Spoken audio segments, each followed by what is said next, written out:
Norwood, and this is the White Rose Opposition, how students resisted the Nazi forces through the spread of leaflets.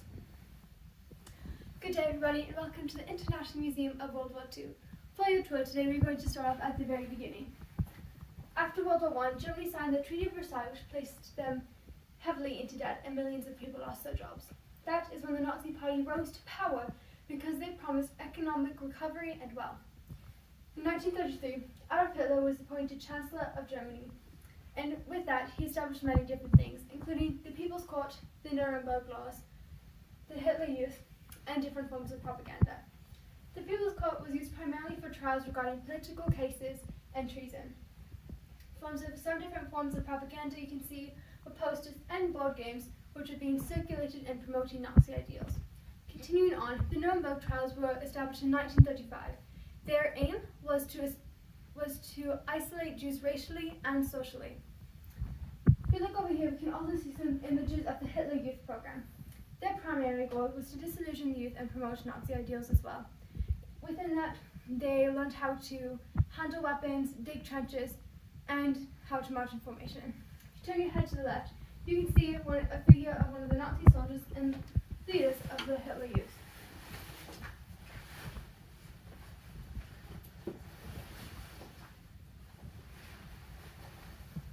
Hello, let me tell you about one of the natural leaders we had in the Hitler Youth program. His name was Hans Scholl. He was fearless and had vision, and so, a couple months after he joined, I promoted him to squad leader. And when he was 17, I let him be one of the flag bearers for one of our rallies. But after that, he started acting differently. Scholl, give me that book you're reading. Mankind's Stellar Hours by Stefan Zweig. Zweig's books are bad. What are you doing reading such a Jewish film? Go, I'm taking this. In the autumn of 1937, Hans Scholl was arrested for his activities in the DJ-11 group, a youth group which we banned. Hans Scholl was ours though, and if there was something to be taken care of, we were going to take care of it. Finally, after 5 weeks, he was released from prison and put to trial. In that trial, his record was cleared because his actions were considered youthful exuberance, but they were not. 5 years later, in the end of June 1942, and 3 years into the war, the 100 leaflets of the White Rose were passed out and sent to possible sympathizers, including the Scholl family.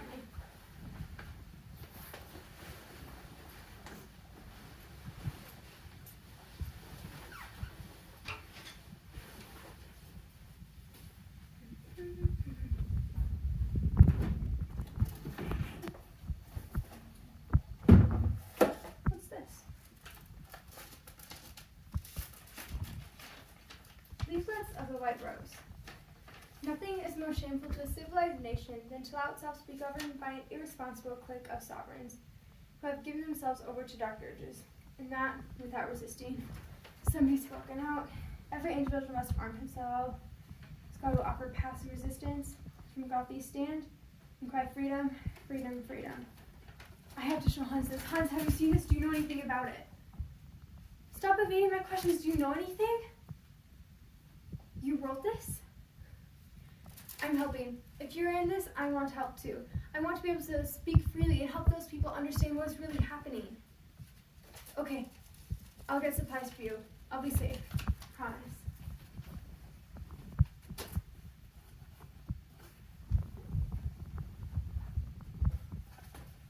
Just the paper for me.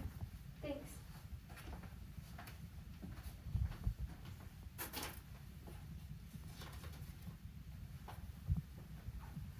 Do you have any stamps? No, that's all right.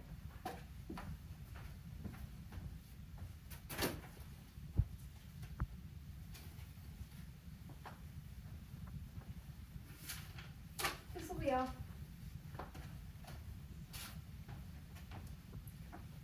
You already wrote a call to action for the Germans to rise against the Jews, rise against the Nazis.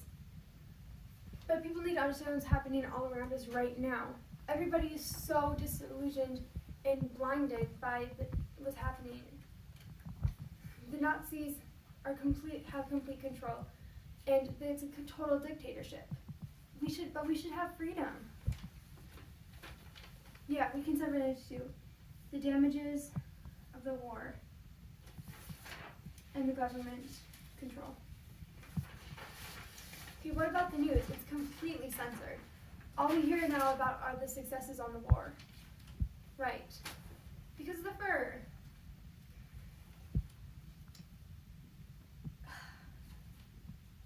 That's what we should write about. We should write about how every word that comes from Hitler's mouth is a lie.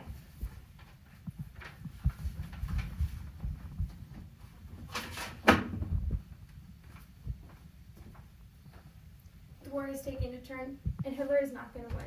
He can only prolong the war, and the people need to know.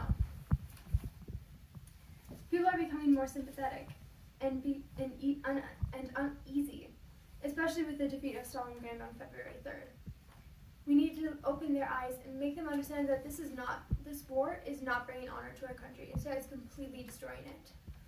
You call for freedom, respect, and rebellion. Hans and I are going to go to the school tomorrow while it's in session to pass out the 6th pamphlet. We believe that because of the recent protests, they'll be more sympathetic now. What day is that? February 18th, 1943. Okay, be safe in your deliveries.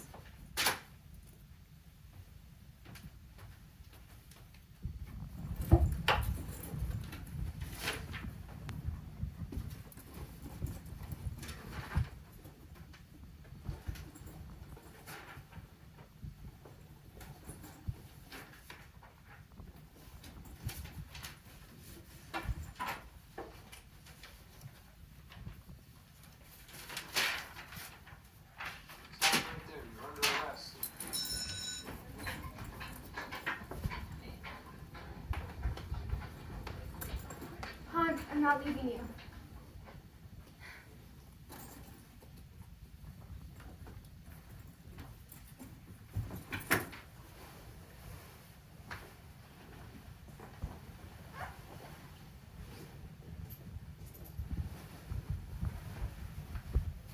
After the arrest, we found incriminating evidence, and they were doomed to die. They were interrogated for 4 days. At the first part of it, they decided to claim ignorance of the White Rose resistance. But once they saw the evidence that we had found, they decided to try and take the complete blame for their actions. But while that was happening, Christoph Probst was also arrested and put on trial with his siblings. At the trial, I stood and watched as the defense attorney stayed silent and the judge acted as a prosecutor. That night, I led Sophie Scholl to her execution. She went without the flutter of an eyelash. Not anybody could understand how this was possible. The executioner, he said that he had never seen anybody meet his end as she did. When I talked to my superior, he said that until the bitter end, Hans and Sophie Scholl could only have a brain that could be considered unique. They said that their actions served one purpose: to prevent an even greater calamity from overtaking Germany, and, if possible, to help hundreds and thousands of people and save their lives. They believed that their actions were not in vain, and they weren't. What is this? Despite their everything, their spirit lives on. Stupid. We arrested so many people we thought were sympathetic, but the leaflets kept on spreading. They went to the concentration camps, to Sweden, to Switzerland, and even London. And by 1943, British warplanes were dropping thousands of German leaflets all over the cities. So when I let Sophie say goodbye to her family that night, she said that what we did will make waves. And it did.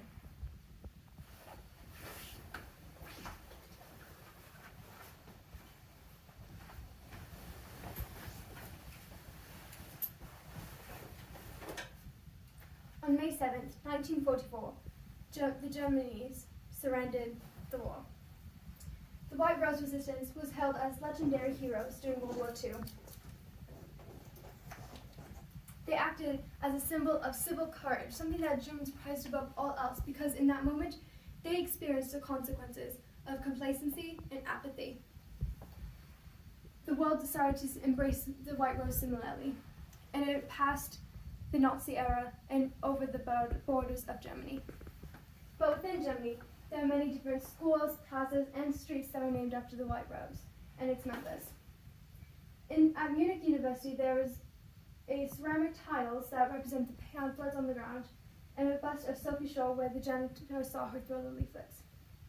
You can also find many different memorials and museums which were dedicated and founded in honor of the White Rose. The White Rose resistance serves as a symbol of speaking out and the power we hold in that and communicating for what we believe is right. The White Rose inspires so many people now to speak up against conformity and repression.